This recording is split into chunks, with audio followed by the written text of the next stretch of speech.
On this episode, we are very proud to share this very special interview with Shirl, a dear friend of Dan's. Shirl and Dan worked together more than a decade ago and continue to share a very special affinity with each other. Now, little did either of them realise at the time that they were both autistic. However, both of them independently went through the diagnosis process around the same time. When Dan contacted Shirl to tell them about this, Shirl laughed and said, "Me too." Shirl joined Dan for a discussion about their friendship, their new diagnosis, and their past, and we gladly share this with you today. It is important, however, to acknowledge that this episode contains frank discussions about childhood trauma, sexual assault, and mental health struggles. It is, however, balanced with humour and affection, and we are incredibly thankful to Shirl for being so vulnerable and honest.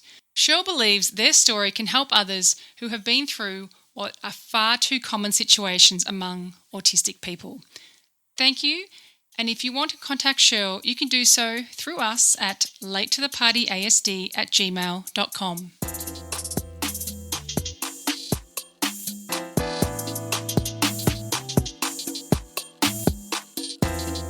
For us to live in such a size, and the dog loves having such a backyard to run around in. So you can imagine this little terrier, and for all the listeners out there, this miniature dog, this little toy dog, who's running around this huge backyard doing the psycho run. You know, we all know the terrier psycho run. And she's just psychotic across this really big backyard. It is so funny. Oh, there's nothing more satisfying than seeing that. I love just watching them play. Yep. It's so cute. The joy. Unmitigated joy. And I just go, put me in that. Put me in that. Well, let's work our way to the start of this. Some of it's going to be useful. I'm not going to tell you all the things I'm going to introduce you because I haven't finished writing it mainly. But it's essentially just the one point I wanted to mention was that my first impressions of you, because I'm going to ask you for the same, were that you were really good at your job. I just remembered being quite impressed by the way you handled yourself, because it was in ways that I couldn't. And I think you always had such high standards, and you weren't afraid to tell people, if they were falling below those standards. And I remember it would piss people off. But what I also remember is that the people around you, like and myself and Margaret and Andrea, we appreciated that was just one element to how you go about doing things, because we also saw all this incredible kindness and caring and understanding, and there was this duality going on. And I think it would be harder for people who didn't know those parts of you to realise that they're not getting the full cake; they're just getting a slice. If that makes sense. She doesn't exist anymore. Mm. And that's one of the masks that I'm just so disappointed I lost. Right. I'm still good at my job. Yeah. But all those other elements that propped up that person, that unafraid person, that gutsy, no nonsense, she's gone. And I'm mourning her. I want her back. I've lost her with the diagnosis. I've lost her with investigating that side of who I am. And it's hard, Dan. I don't do my job anywhere near as well as I used to. Because she's gone. But is it because of the fact that you're sort of aware that the way that you go about communicating with people has an effect on them? And are you seeing that sort of a deleterious effect that that Oh, what she was like back then? it's some of that. It's some of the, because since leaving our group, and Yeah. I'll just call this our group, um, work has been tough. Yeah. Getting jobs, Mm-hmm. staying in jobs has been hard. It's been really, really hard. I've become that invisible female. I'm a mouthy female. They don't want to employ invisible mouthy females. They'd rather Yep. employ some young bloke or some young woman to do the jobs. And so I didn't get work for a long time, and it really knocked my confidence. And then investigating this side of myself, Yeah. because, the diagnosis and everything's only 4 years old. Yeah. It's super young, Mm. and there's still so much to investigate. Yep. That's right. And parts of me have just been stripped away. Me too. Me too. And I still, and not a lot has been put in place. Yes. And I haven't had a work environment that's been supportive and caring in terms of me knowing I have that confidence that people are just going to let me run and are just going to let me do my own thing. Yep. And so she just doesn't exist anymore.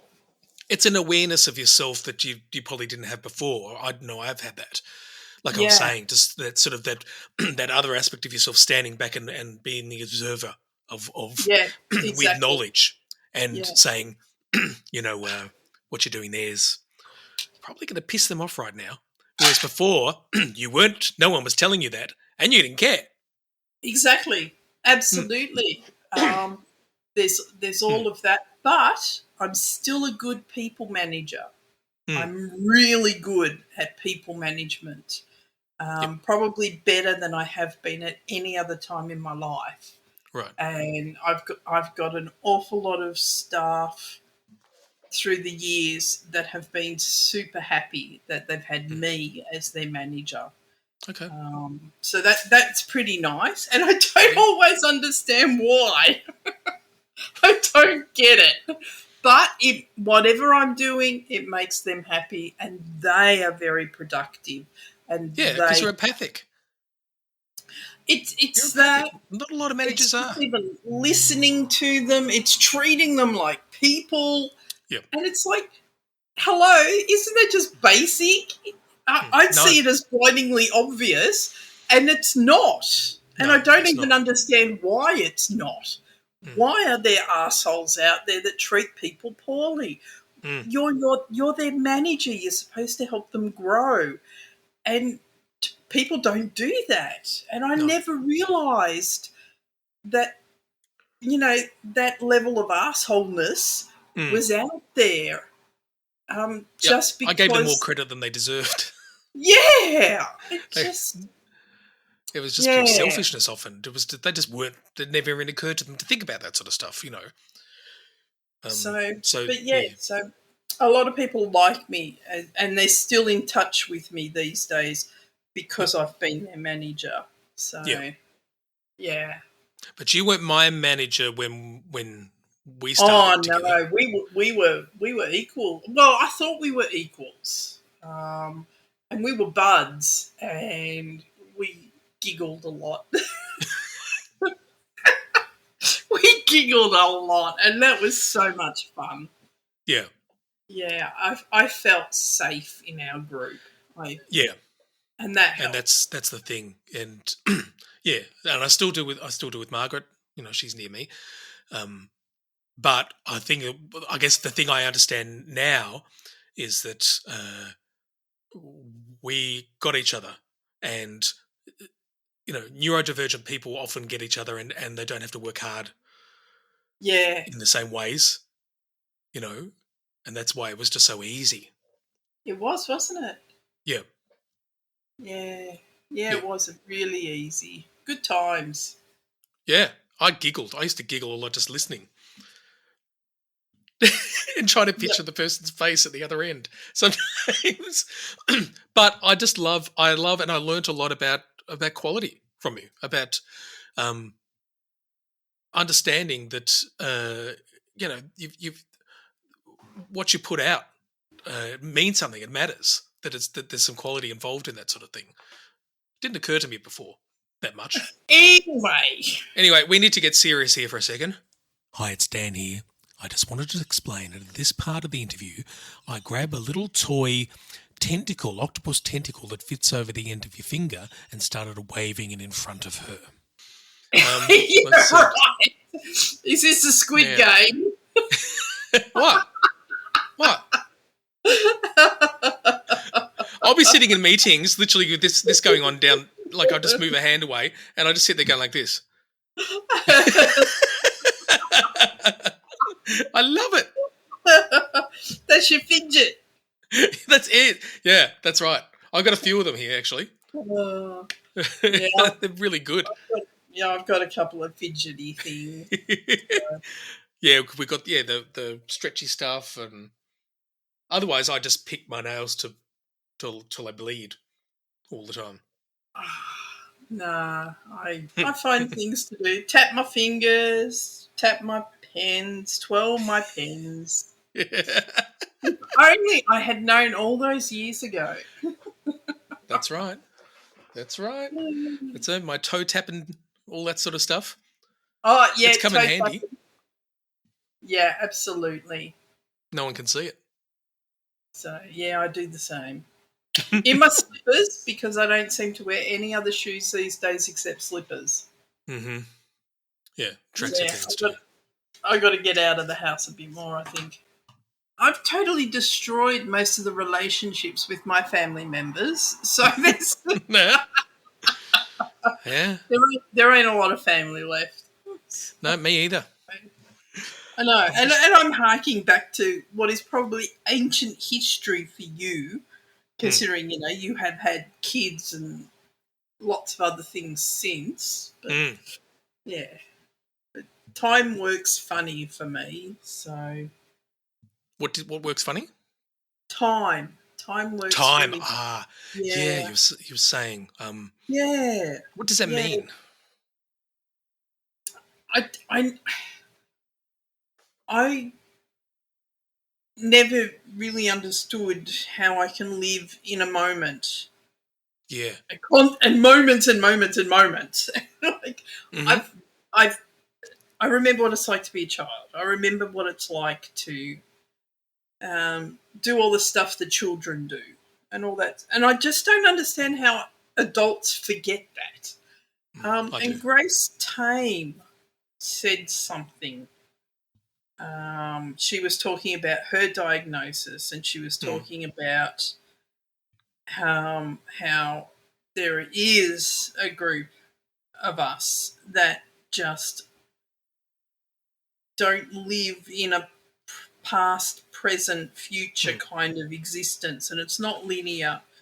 And it was like, oh, wow, is that what I do? Because so many things are still so raw, like they happened yesterday, but they happened when I was like 5. Okay. And it was like, is this symptomatic of complex PTSD, or is it just part of I don't know what? So, but incidents from my past are flavoursome, are colourful, are solid and 3-dimensional, like they happened just yesterday. Wow, that's going to be interesting. So I think that we'll cover that in some of the questions, won't we? So I don't want to say too much now. But it gives me context. I sort of understand that, I think I deal with time differently to you, but I still don't think I deal with it normally. And I don't have memories of much at all, to be honest. I've got virtually no memories of childhood. And I got music. I remember music. See, that's it. I don't understand how people can't remember their childhood.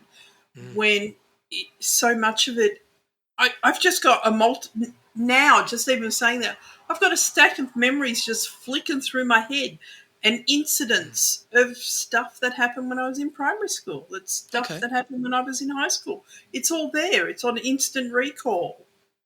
And it should be why for me. don't other people have that? But then I'll say to friends now, like, did you see the new Star Wars film? And they're like, dude, we went and saw it together 2 weeks ago.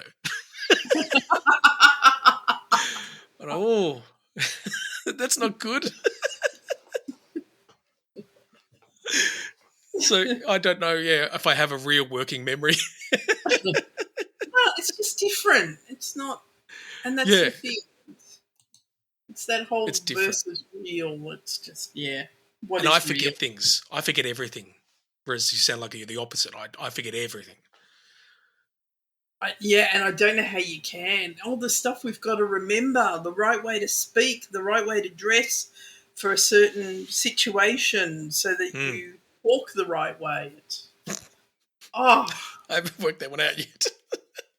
It's so tiring. I walked, and because I'm now sort of thinking about it and sort of aware of things, traits to look for, and so it's an interesting period of, I know maybe your life is the same, of you're almost standing up and watching yourself experience life, and starting to sort of, it's part of the reassessment, not just in the past but now, the present. And you're going, what choice are you going to make now? That was interesting. Whereas before you just did it blindly and didn't think about it. But now I'm trying to allow myself to unmask and to just say the things I want to say, just as a test to see what I say. But sometimes I just walk away just shaking my head. I had an extended conversation with someone at a cafe about the ear, the hair on my ear that was about this long. And I went on for quite some time not observing the looks on their faces, which were just, I'm assuming we're just like total confusion and why is he speaking to me like this? And then I sort of finished it and then walked away just giggling to myself. Well, that was fun. No, I still cringe when I can find myself doing it, and I just don't want to do it. But it just starts happening. Yeah. But I don't mask anywhere near as much as I used to. And some of it, I'm a little disappointed that I don't actually have those masks to use anymore, because they would be handy at times. See, you should listen to some of the episodes where Bianca's talking about this, because she loves the masks and she uses them to her advantage. Whereas I'm always thinking I need to remove all my masks and to find the real, the real me within. And I'm beginning to understand I'm looking at that the wrong way. I think I've developed skills of masking, which I can be very good at. But and that's just a part of who we are. Mm-hmm. Whereas I'm thinking of it from a negative point of view, whereas she's thinking it from a positive point of view. Yeah, you can utilize these masks when you need to. Good. Yeah, I do, especially the ones for work. Yeah. But some of them helped me function, and I just don't know what to do anymore in certain circumstances. Okay. Because and I had this arsehole who obviously didn't. I was the most senior female on the project, and it was so testosterone fueled and so sexist, and he was sexist. And then when he discovered the neurodivergence, man, and he sabotaged my work, he sabotaged my ability. He would, before a meeting, he would just say things to me to fluster me, to trigger me, so that I would go into those meetings like a babbling idiot. And he did it to me on purpose. why would you do that? Why would you make one of your fellow teammates Removing specific titles here. look bad to the boss? And not just to anybody in the but to senior people in the I'm talking like Shirl references senior and very high level. Senior people and, you know, all this sort of stuff. It's stuffing me over. And, I mean, why do I just, to this day, I still don't understand what sort of satisfaction that guy could get out of doing that to someone. And then I found out that he has done it to lots of women in the past. But there's not enough proof. There's not enough proof to stick it to him and get rid of him. But, you know, and that's totally destroyed me. And it really helped me become quite unhealthy in a toxic environment. You know me from the past. You know I could have fought a toxic environment. But with this guy, he just screwed me over left, right and centre. And it has left me to still suffering and lacking confidence on what I should do. So, It's why I got out the incident I was talking about earlier. There was a huge wake-up call for me of doing a job for 17 years that I really, you know, I was all right at it, but it wasn't something I was totally into. But it was just paying well, and I just kept going. And that's all right when you had good people around you, but when that went away, it was awful. And I made a promise to myself after that I would never stay in any sort of job that would make me feel that way again. And I moved across to more admin stuff, working in training package development, and I'm loving it. It's just, but it's also, I took a huge pay cut to make that happen. Yeah, and I like my pay. Yeah. And I've set my life up to be extremely independent, which means a pay cut is going to really hurt. Yeah. So, yeah, I don't know what to do, and I'm looking at that now. But I still love testing. I still have a passion for it. Right. So, yeah, I'm sort of looking at a slight shift. To coin an agile phrase, I'm going to do a shift left. You got it. That's the last one you get to do. I couldn't resist. It was just so juicy. Well, with all this discussion about looking back, have you sort of looked back at our time together and seen traits in myself that now you're sort of going, that's making sense, that fits? Or do you think I was just such a good masker? It's not a look back. It's I still walk with. I walk with the days that we had because they're happy days. And so I bring them up and I walk with those days often, especially yours and mine together. I love the fact that we shared that whole sort of desk area. Your interest in music, I would say, would have to fit the bill of your special interest. Which kind of fits in with my special interest of cricket. We kind of both had that going on. Yeah, and the books. Yeah, you know, and there was that, and there was just we just accepted each other. We just, but the whole team kind of accepted people for who they were. And so it was just a nice place to work. And the Big Pond Cup that we got, that's my weekend cup. That's my happy cup. And so, and I hold it, and I still hold it up to my cheek like I used to when I was at the office. And I walk through our memories. I walk through, walking down Elizabeth Street and catching you in JB Hi-Fi. And, they're like that was yesterday. They're so full of colour. I can still see what you're wearing. The day when I pinched you on the bum, which I'm still so sorry that it was so sore.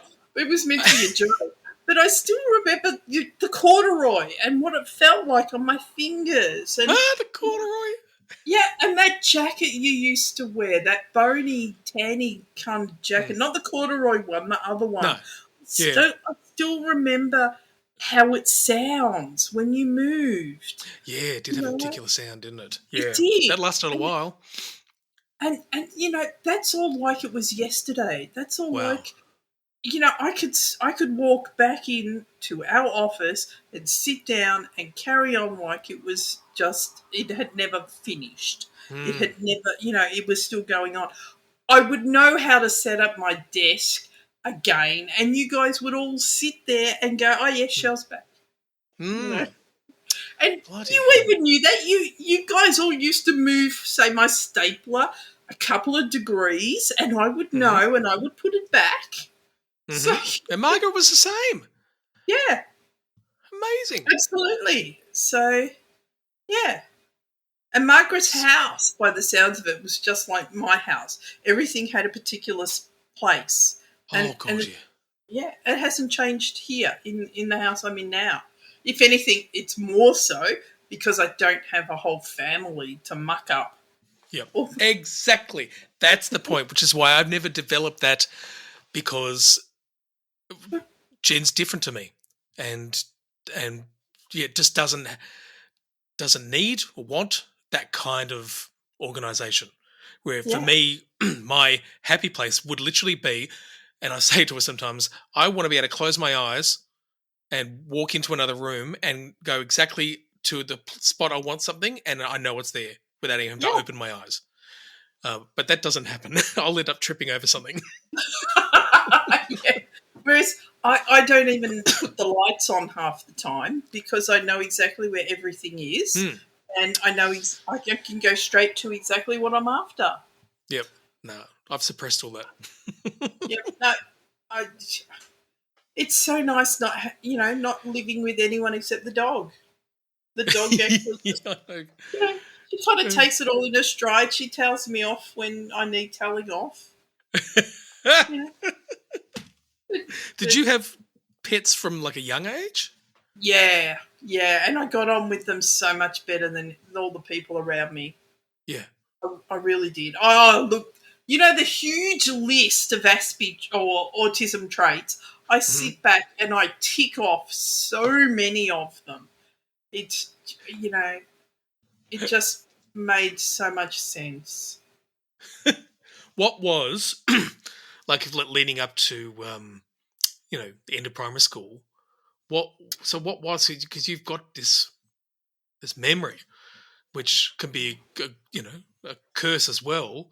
It is. So what was it like living in your home as a child? I'm still in therapy for that. Yeah. Home life was not fun. Primary school was not fun. I say it often, and people I don't think really fully appreciate it. I was a rat bag at primary school. Right. Excuse me. Because there was nothing that was scary at primary school. Corporal punishment still existed when I started primary school. Me too. And I didn't care about getting the feather duster. I didn't care about getting hit with the cane bit because I was getting hit at home. I was always in trouble at home, and I was in trouble at home for standing up for the truth, for standing up for fairness. I was in trouble at school for standing up for fairness. I went to a segregated school. Boys had the oval, and they had this huge. It was like a cricket a huge cricket oval, a huge football oval, areas where you could have played multitude of soccer games. They had this whopping acreages of play area. And we had the fucking monkey bars. Wow, how much fun was monkey bars? Whoopee. Yeah. I didn't want this pissy little garden area with monkey bars and have to listen to a whole heap of girl talk, which was all about fucking dresses and just boys and crap like that. I wanted to be out on the oval. I wanted to be playing footy. I wanted to be playing cricket. I wanted to be playing soccer. I just wanted to be hanging with the guys who were talking more interesting things like cars. And, you know, I wasn't allowed to because I was a girl, which was a demeaning thing to be in the 70s. Yes. We were told what we couldn't do, and we were told, you know, we were supposed to wear dresses and we were supposed to like pink because we're girls. And, the word girl was said in a demeaning way, or I at least was hearing it in a demeaning way. And everything was revolved around how much smarter boys were than girls, which I didn't understand because I used to shit all over them in terms of tests, in terms of competitions. Yep.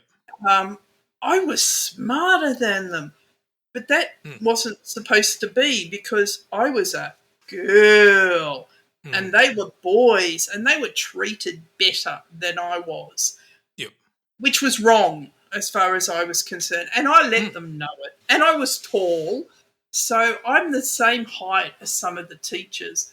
And so I'm standing up to them shoulder to shoulder, just below their eyes, and I'm giving it to them, and I'm speaking much more eloquently than half of the teachers, and they didn't know what to do with me. And so, of course, I was always in trouble, and I didn't care. I wasn't afraid, and because I knew that worse would happen at home. Right. So, and they were never going to tell my parents how bad I was. So, because I think they also knew that. I think they also knew that I was probably copying it at home. Right. I don't know. I don't know if they did or not. I gave a guy stitches, pulled a chunk of his hair out, and my parents never found out about it. Yeah, exactly. And and I was always covered in bruises. They didn't know either that I was covered in bruises or where the bruises came from. And most times it was because, I was climbing trees and fences and going into the water to get the tadpoles and beaten up by my sisters.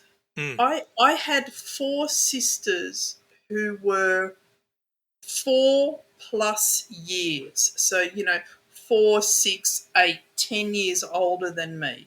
Right. And that's a big difference when you're a kid in primary school.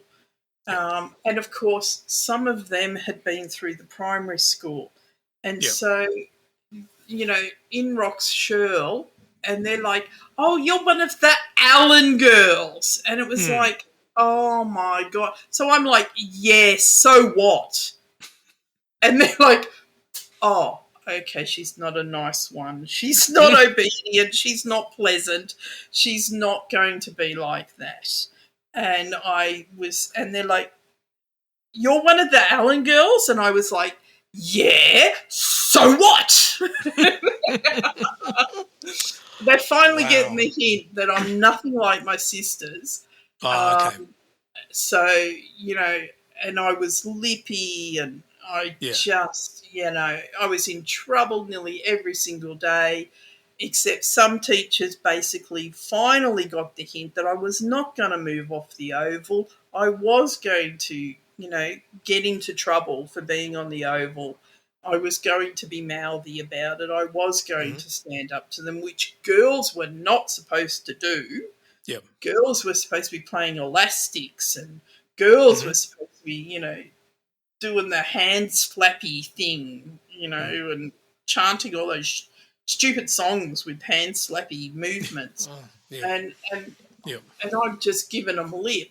And some of the teachers would just say, all right, Shirl, just make yourself absent because the principal's going to be around in a minute. Just go Right. away, hide. And others would Interesting. just take me to the principal's office again. And so it was I hated primary school, and I just, Yeah. we were poor, which didn't help. But the whole area, for us, the rich kids were the ones who got to wear sandy jeans or had Glad wrap. The rest of us had greaseproof paper wrapping our sandwiches. Much better.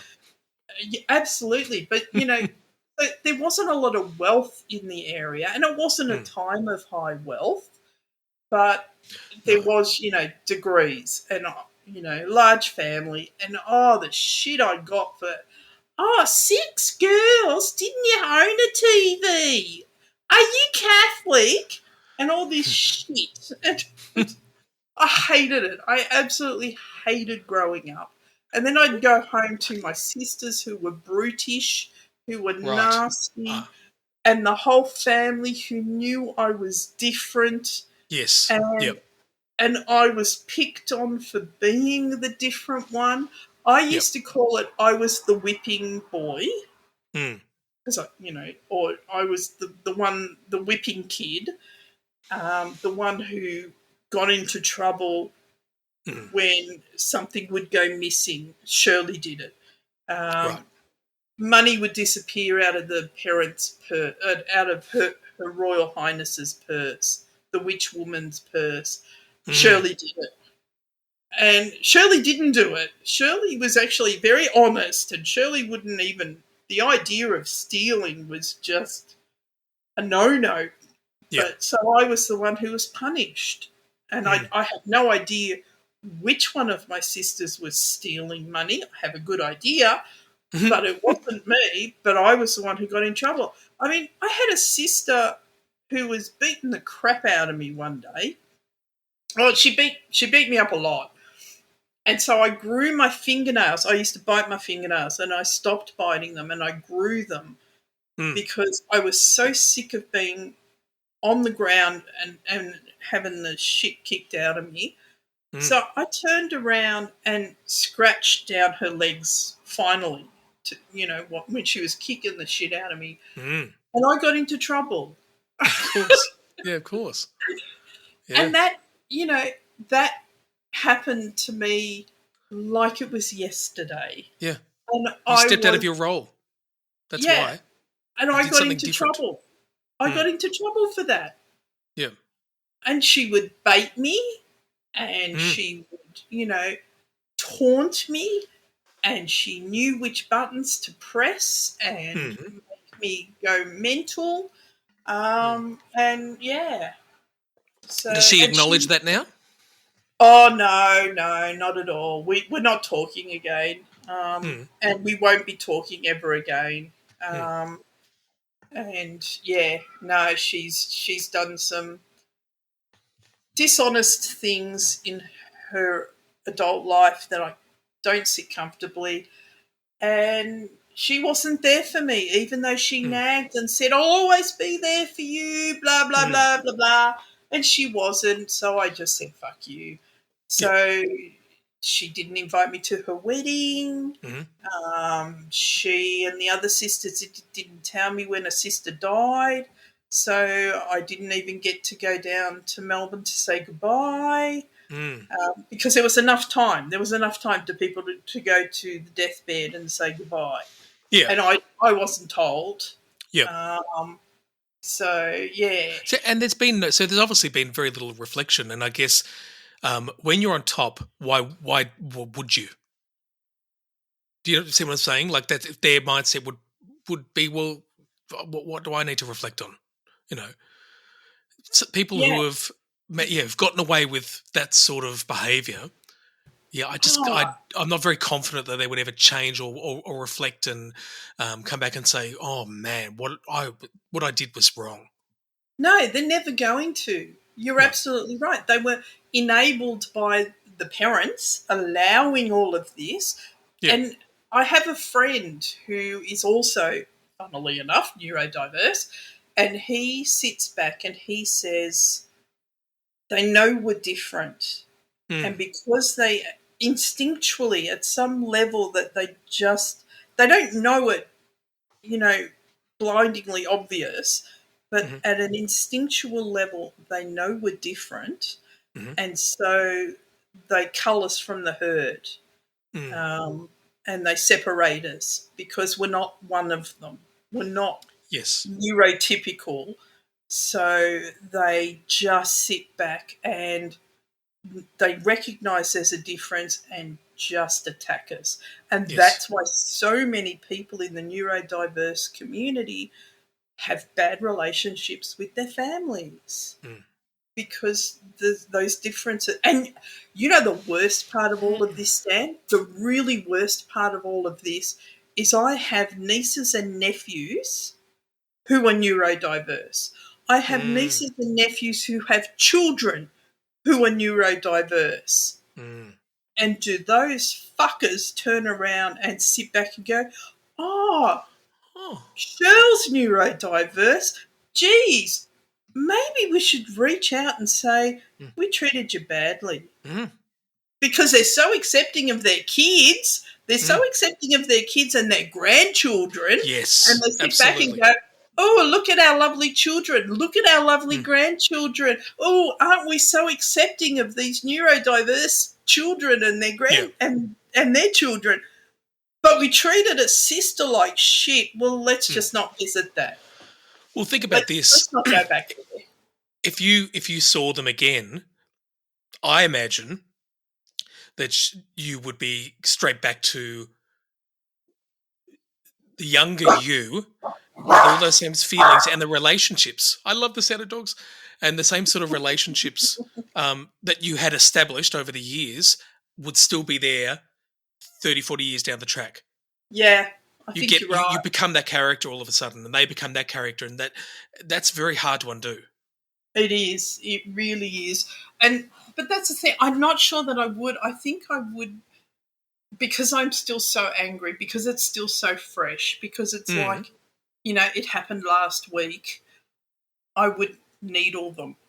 I would make scathing comments. Yeah. And probably comments that they can't understand, they can't comprehend. No. Because they don't have the feelings. They might not even remember what they put me through. Nope. And also, they don't have the intelligence to deal with it. And I'm not talking the emotional intelligence. I'm talking about the brain intelligence. I know I sound like such a snob. I didn't know how much smarter I was. Yeah. I never fully appreciated that or understood. I knew I was smarter than my peers. Yep. But I didn't understand that I was smarter than my family. Yes. Yeah. Because of how badly they treated me and how different they made me feel. Yeah. And how they made me feel like rubbish. Have you read Hannah Gadsby's autobiography? No. Oh my God, you really need to. I can tell you there is a lot of there's a lot of similarities between her and me, and you and Hannah. And crazy amount. There's too many stories like ours. There's so many. It's wrong. I mean, I know the times are changing, and I know that families are now more accepting of their slightly different sibling or their slightly different child, but it kills us. And we're still back there. And when you add that to things like what happened to that Higgins woman, oh man, I gave her a label. You're just fed up because nothing is changing, or it's not changing fast enough. Yeah. And it's just like this. We still have, as a society, so far to go. Yeah. We've got all this stuff. You got all this stuff. Then we get this very late diagnosis and this later understanding. I think I don't know if it's the same for you. It is for me, but I'm having to mourn the person I could have been had I known much, much earlier. Oh, And I have to also acknowledge as well that I'm never going to be really okay. I'm never going to be totally okay. You yeah, know what I mean? yeah. I will do my best, and I'm always going to try and improve myself. But there's so much water has passed under the bridge. There's only so much you can work on, with the time remaining.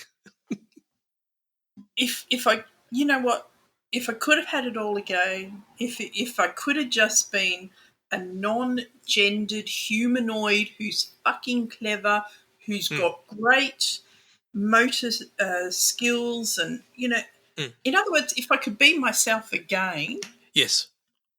um, without going back to the 1970s, with Hmm. maybe being 30 years ahead in Hmm. terms of societal progress, Hmm. maybe I could be the surgeon that I wanted to Yeah. be. Yeah. And that's what I wanted to Absolutely. be. And there was no way in hell, with all the shit that I had to deal with, could I have been a surgeon No. then, Yep. you know. That's right. I mean, I've even got the hair now, the lack of hair, because Yeah. a number one buzz cut for people on the podcast, a number one buzz cut, which I still had to deal with the other day. A guy saying to me, "You're not a real woman because I didn't have hair." Yep. Has he not seen Sigourney Weaver in Alien 3? Oh, I just was. Sinead O'Connor, you dickhead. I know. If I was I think if I had it again, I would turn around and say the 1950s are calling you back, mate. But no, I didn't. This is on top of having to listen to someone crap on about how autistic people are lumps of flesh, and their conversation was getting so riled and so wound up that they almost said it. They almost said, exterminate them. But they didn't. They were at that. That was the next thing they would have said. But they just checked themselves and dialed it down. Yeah, that was where they were going, and it was frightening. And I was very good. I didn't even turn around to see who it was that was saying it, because this was at the club. This was somewhere very public, and I was very good. I didn't say a word. I left it alone because that's just oh, that's a big china shop. Yes. Yeah. Yeah, Limits. There's limits. yeah, absolutely. Didn't need to go there. No. So But yeah, it's working around. I think it's also working around those people, getting to them via their family members and their kids, doing stuff like this. I think is really useful because the more conversations are had, the more likely it's going to seep into these thick brains, where at least they're going to shut up. I don't I care what hope they so. think. I hope so. Yeah, but yeah, Now, it's still out there. It's still prevalent. it's still out there. Yeah. So why should I not remember my past when I'm still faced with it? Well, was high school the same as primary school? Was it Oh still no. the same family situation? Surely some of your sisters had moved away, sort of as you were getting along in the. No, not really, because they still came over for Sunday dinner, and Right. and I was, being the second youngest, I was the babysitter for these sisters. So but you see, in high school, high school's hormones. High school is guys just not leaving you alone, and I was what they wanted in some ways, physicality wise. Yeah. So yeah, they just didn't really leave me alone, even when I had boyfriends. But then I had brothers-in-law who thought, well, I married the sister, so I can have a go at the sister. Mm-hmm. Yeah, fuckers. Yep. So, High school wasn't that much better. No, But, too many were stories times, like that too. Far yeah, too many yeah. stories I of played friends around the same softball. age. Yeah, I played softball, so the brother-in-laws pretty much left me alone when I had my softball equipment at home. Mm-hmm. But you know, it was never fun being female, No. and I don't know whether it's the right. I don't feel gender. I had someone actually say to me once, Mm. "Well, do you feel female?" I don't even know what that means. I Right. don't feel female. I don't feel male. I don't feel a gender. I don't. Mm. Do you feel a gender? Do you actually sit back and go, I feel like I'm a bloke today? You know, do you know what it's like to be and feel and be three-dimensionally a man? I don't have that feeling. I don't get it. Well, I think, yeah, I don't know. I'm not sure because I think I fit a lot. I tick a lot of the boxes that if you had a little checkbox of what makes a boy, all that sort of stuff, I tick a lot of them. But I would also be ticking a lot of on the girl side too. Absolutely, you would. Your So it's sensitivity and your empathy was always there. So Hmm. I suppose back then we would have said you were in touch with your feminine side. Exactly, yeah, that's right. Um, Yep, and yeah. whereas like, A lot of the ways I deal with even like in with Jen and I, and sometimes like the way that we would have an argument, I would sort of more stereotypically start taking on the female role in just the way that I reacted to things. You know what I mean? So I don't I I just couldn't care less, and I think I love what seems to be happening, which is the gender's starting to become less of a big bloody deal. oh, Whatever. yeah, it's so good. How many men and women must feel free now, Hmm. or at least tapping on the door of freedom, Yes. and just Mm. not quite brave enough to go through, but being able to. Well, there'll be people listening to this right now. I know, as a matter of fact, younger people who are in that position right now, and it's wonderful to see. It's wonderful to see. Not all of them have parents who are uh, willing to understand. They can be quite angry about those situations, but Yep. uh, Eloise says that she, she loves me, but she is willing to sort of share me with some of her friends who don't have parents who are as open to this stuff as I am. So Yeah. I often get called father by by her friends, and I love that. I'm happy about that. That's fine. I can be that that steady presence and the person who's never going to judge. And I'm older as well. Yeah. He's this white 50-year-old man who's accepting of this sort of stuff. It's a good feeling. Yeah. It's a nice feeling. Yeah. Jacko's friends. Um, some of them wanted to say more than they did say to me, but they always felt they could have a chat with me, Mm. and that was nice to be able to be that presence for them. And I knew some of them wanted to say more, but they weren't game enough. They weren't brave enough to say Mm. it. And and of course they remember I raised Jack in the bush, Mm. so he wasn't raised in Melbourne. Yeah. So there is still that difference of time. Melbourne is still that little bit more sophisticated than the rural areas, and the kids suffered for that. And I know some of them wanted to sit back and say things, and they Mm. didn't. But they always knew they had an open door, and they could Yeah. approach me. And they were always over at our place on the weekend. Yeah. I That's what we made love. it a safe place. I made it, Yes. and my goodness, I've got to say, the physicalness of boys, you do eat more. You eat so much more. Oh, Oh, yes. Henry does not stop. Once the medication wears off, it is non-stop. I had no idea. I didn't know.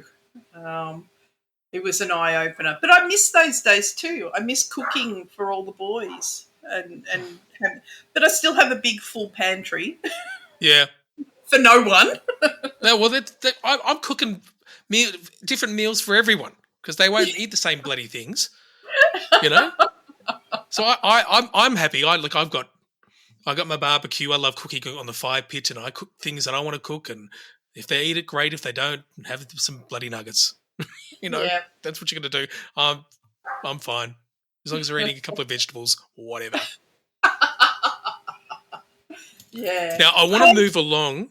Oh yeah. Because you got to keep me on track. That's right. I want to talk about marriage. Oh yeah. Still more than that too. How did you get there? How did I get into marriage, or how did I get out of marriage? Well, it doesn't matter because you see time differently. Up to you. Yeah. We were drinking buddies at uni. Right. And, we ran with the same people, and it just kind of just progressed from there because that was what you did. Yes. So, it was kind of that. Mm. And we were so young. And when I say young, I don't mean in age, I mean in inexperience. Yes. And I didn't know who I was. Yep. And I probably took him a little bit for granted in some respects, and he was not able to give me what I needed. And But did you take him for granted? With your hindsight now, were you capable? I don't know. I honestly don't know. But I don't think so. Look, and part of it came down to Her Royal Highness and trying to raise her different ways. He wanted to raise her one way. Mm-hmm. She had to be raised a different way. And Right. my way was ignored. And I was not as important to him as his mother and his daughter. Yes. Yep. And when his mother turned around to me one day and she said, oh, he used to pay attention to me and now it all goes to her, which is to my daughter.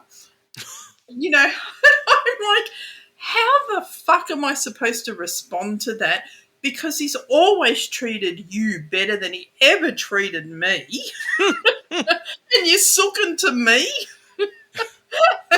So evil Shirl wanted to sit back and give her the middle finger and just say, no. But no, evil Shirl did not come out to play, and I still regret that at times. Mm-hmm. But she didn't. She didn't come out. Yep. And I just sort of smiled and didn't really say much and just sort of let her vent and just get on, change the subject and move on. But, I was always the lower in the marriage. I was the wife. I should have been first, and I was never first. And that, to this day, that's unacceptable. That's not what you do to your wife.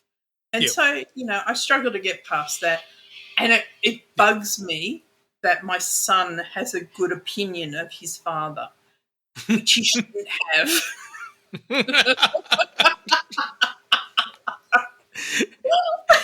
It's not allowed. Exactly. I've done so much for that boy. Yeah. And he, and it's all easy street with his dad. Yes. Yeah.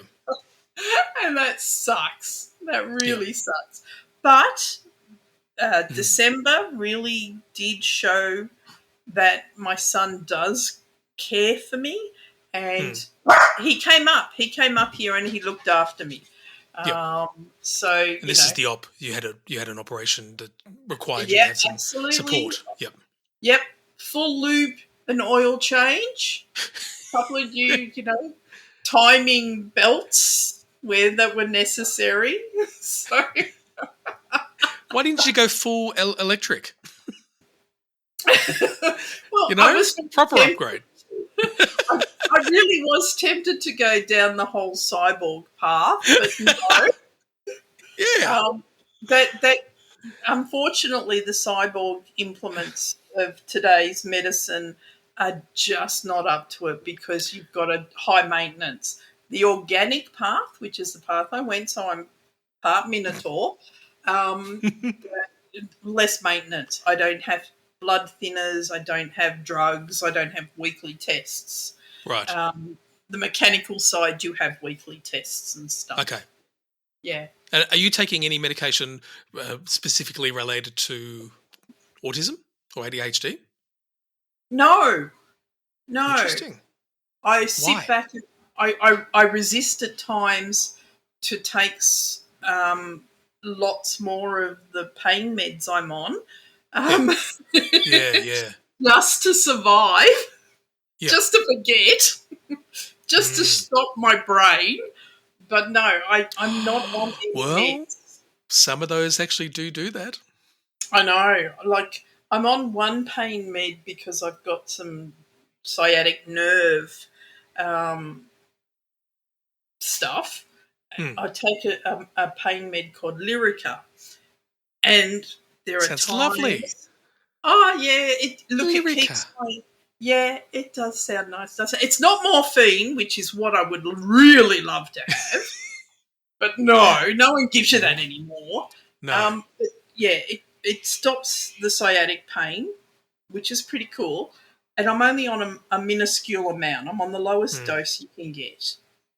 But there have been weekends where the emotional pain has been too much.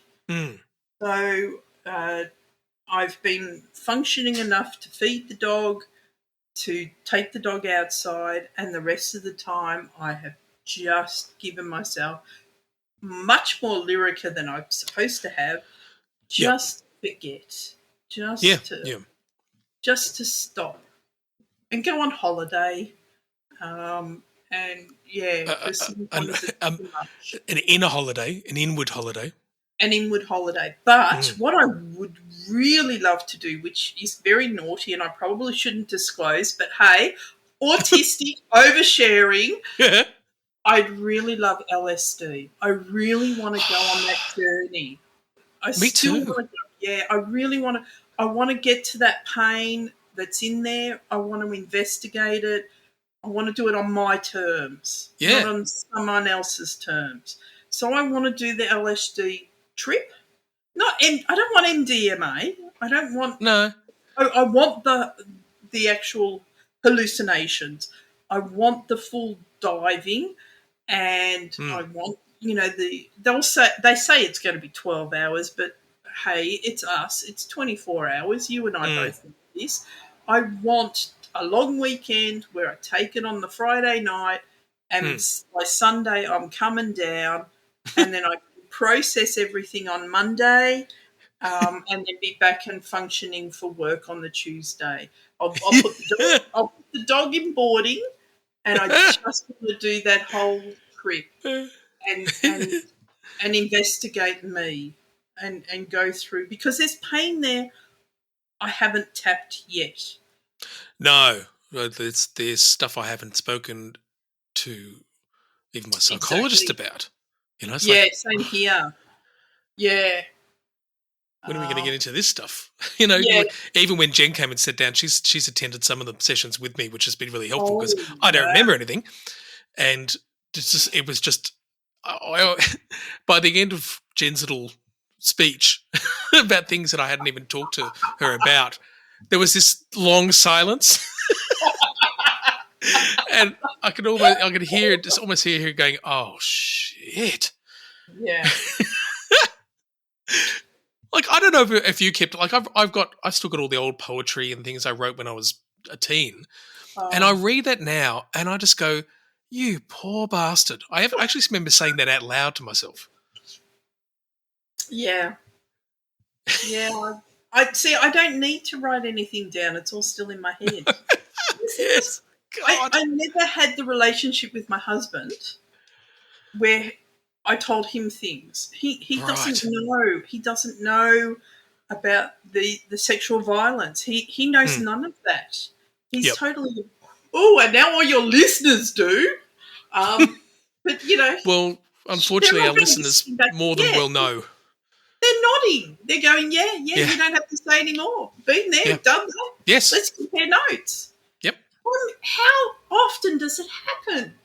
Mm. Oh, fuck! It sucks to be female. And autistic female. And That's the thing, that autistic. the numbers did go up again. Oh, the number of times I sit back now with the awareness and go, oh, God, the way they sucked you in. You know? And the thing is, it's rape. Yeah. It's actually rape. Yeah. That's And it. so That's a word that doesn't get used. You tally it up and you go, fucking hell, how many times is that now? How many ticks is that in that column? And then all the news is going, ooh, 1 in 5 women has been raped. Oh, no, it's 2 in 5. Oh, no, it's 3 in 5. And then it's like, and you're only talking about one incident to those people. Let's talk about multiple incidents. Let's go down that path. And those people have never said a word. Yet. No, and they're not there yet.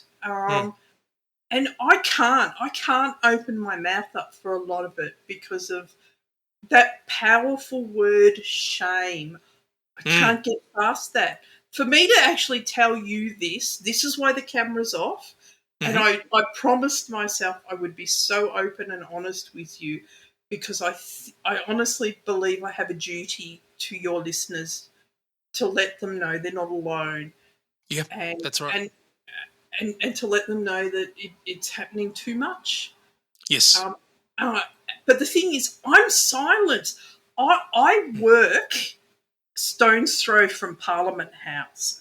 I heard them. I heard all those women on that day going to Parliament House and protesting, where ScoMo the fucker said we were so lucky not to be shot. I heard the noises from my office. I could not make myself do that small walk and join them. I cannot open my mouth and tell people about all the sexual violence. I can't. But that's why people who haven't experienced that should be the ones stepping up and attending these things. It shouldn't just be the people who've been directly affected, like very directly. Where's everyone else?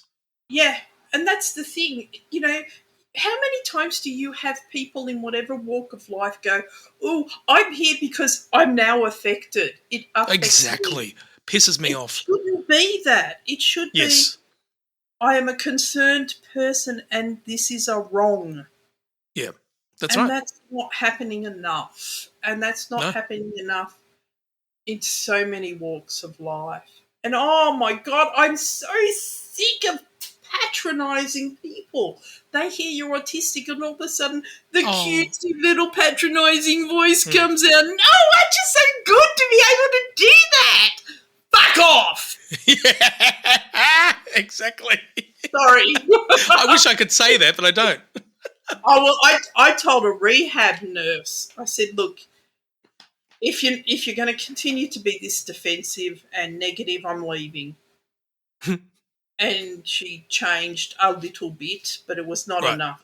I just had nothing to do with rehab because I couldn't stand the defensiveness, the anger in her, and the patronising attitude when she found out I was autistic.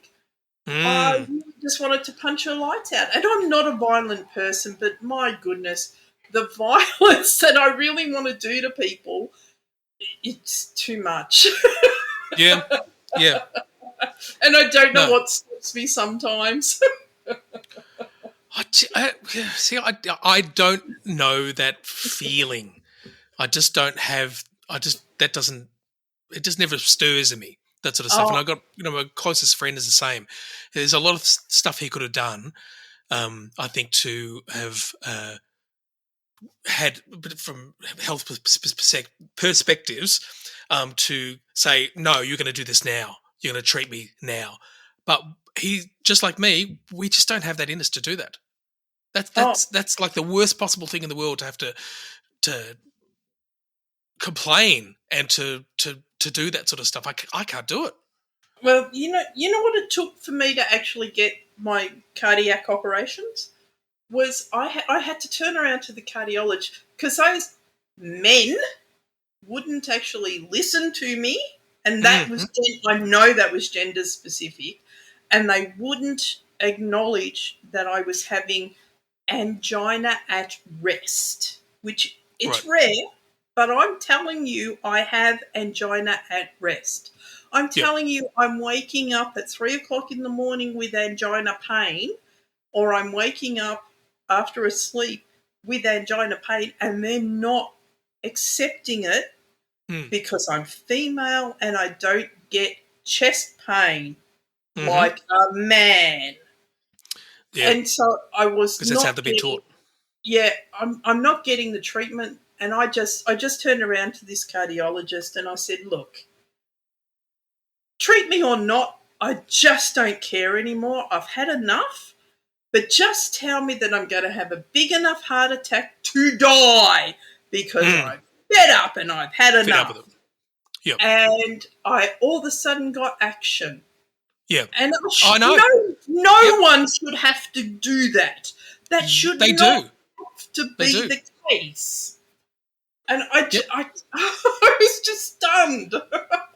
There's a story that I did some sets of music to, called Carers in Oh, Crisis, and it was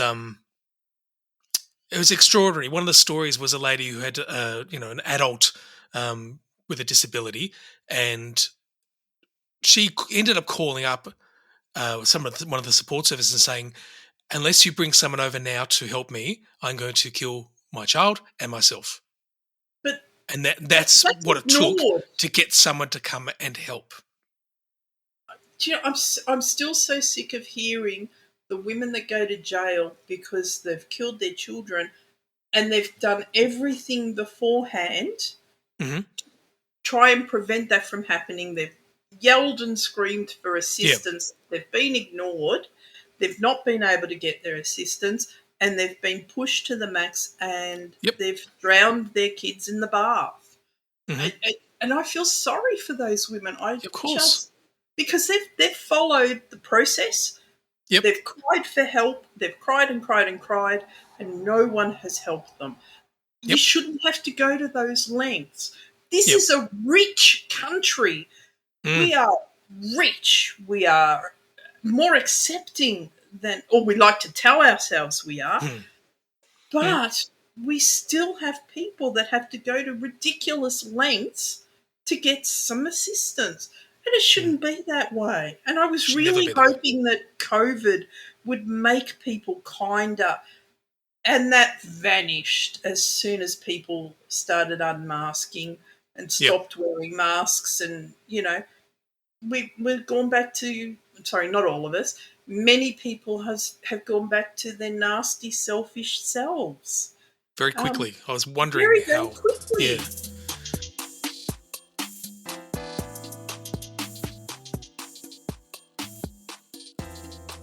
Well, what Yeah. about the social stuff? Like, how have you? Because I've figured out how long I can handle having conversations with particularly neurotypical people in a group.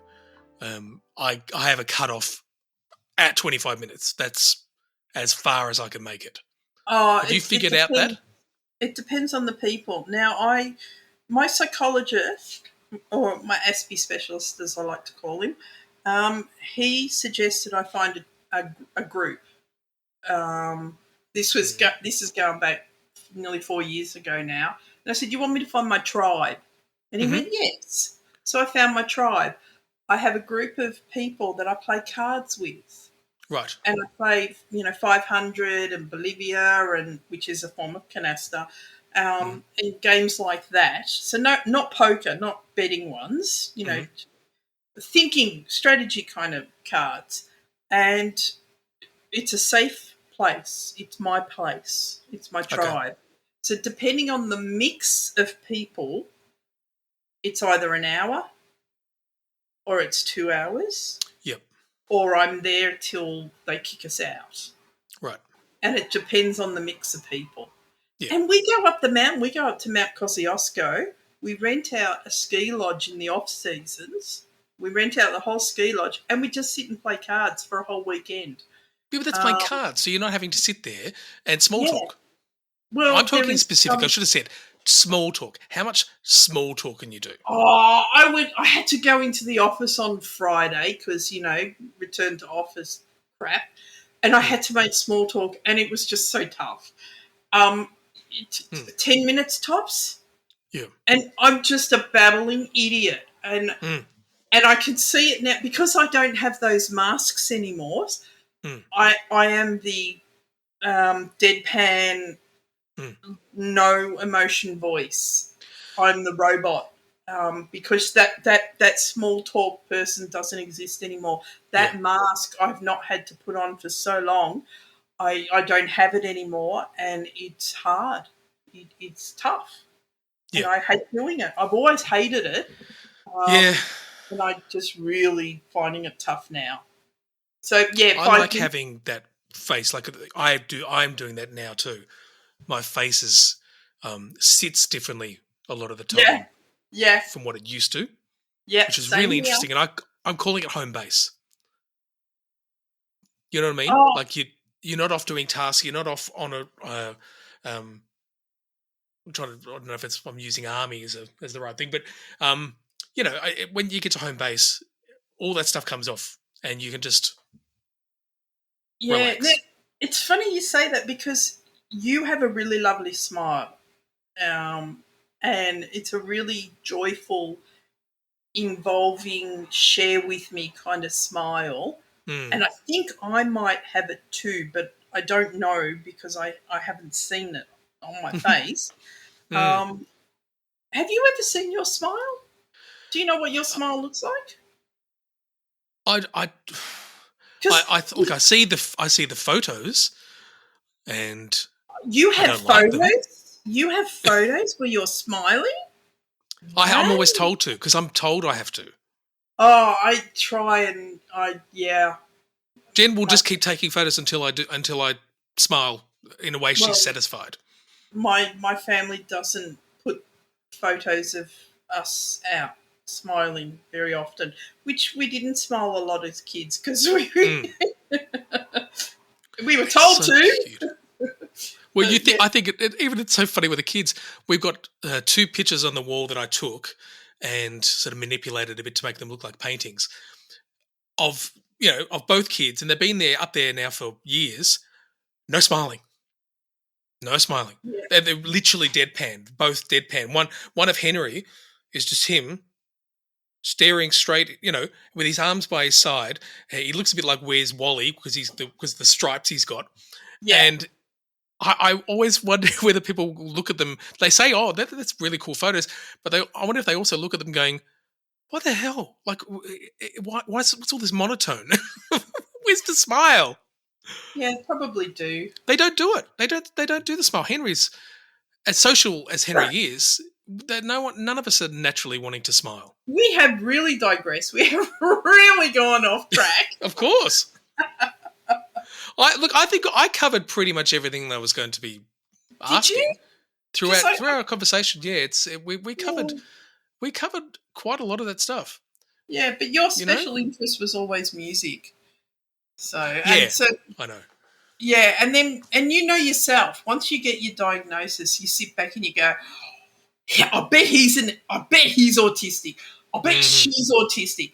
And so I played that game with everyone I knew, and you were definitely on the list. Yeah. Because I sat back and I was like, yeah, he's just so accepting. He's always been so cool. He's, got his special interest and, so, yeah, I was no surprise when you told me. Now, before you incriminate yourself anymore, is there anything else that you were wanting to communicate, or was there something that you wanted to mention? No, I think I think you've all seen or have heard, not seen, heard enough angry Shirl, upset Shirl, justified Shirl, multifaceted Shirl, and look, it's a standard story, isn't it? There's nothing surprising there. Yeah. For anyone, I'm sure. No. I don't know how you're going to edit this. This is. I know, because you know what? Most of the time we do episodes, very little is edited. We sort of we got ourselves into a good routine, and very little, and it's part of the flow of what I like about it. I like the mistakes. I like the dogs barking and all that sort of stuff. It's nice. So yeah, I don't do a lot of editing, but I enjoy it anyway. I enjoy the process. Now, all these things that I'm supposed to do, like I better do them now. Okay. Okay. I'm gonna do it all now. Okay. Shirl, it's just wonderful having you on the podcast, and I can't wait to have a conversation with you. These are all the things that now I can hear Bianca telling me I'm supposed to be doing. Shirl, I just had a wonderful talk with you. You're a very special person, and I wish I could see more of you. And if we can't do that, maybe I just need to get you on the podcast more often. No, I don't think your listeners really wants me back on the podcast. Not that weird one. I could write a nice little theme for it. Angry Shirl. And that's the worst part. Some of the time I wasn't actually angry. I was just, but I know it comes out as angry Shirl. Usually it's only when the bad schemer is triggered, as in the language, that's when I'm angry. The rest of the time, no. It just sounds it. Well, if you wanted to bring those parts of Shirl back, feel free to do a small segment for us, And, you could sort of like, this is what's pissing me off this week. Yeah, I could become a shock autism jock. That's right.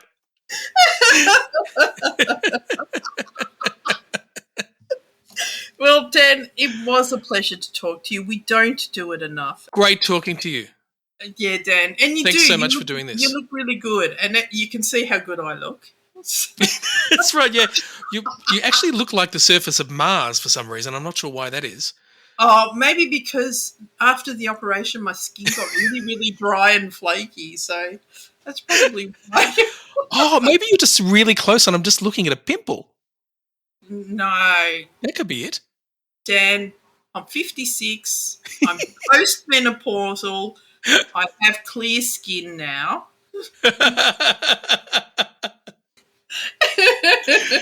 Oh, God. Overshare. Exactly, yeah, I know. I was about to do even more and I've stopped. I'm stopping. Great talking to you. Thanks. Really good to talk to you, mate. Talk soon.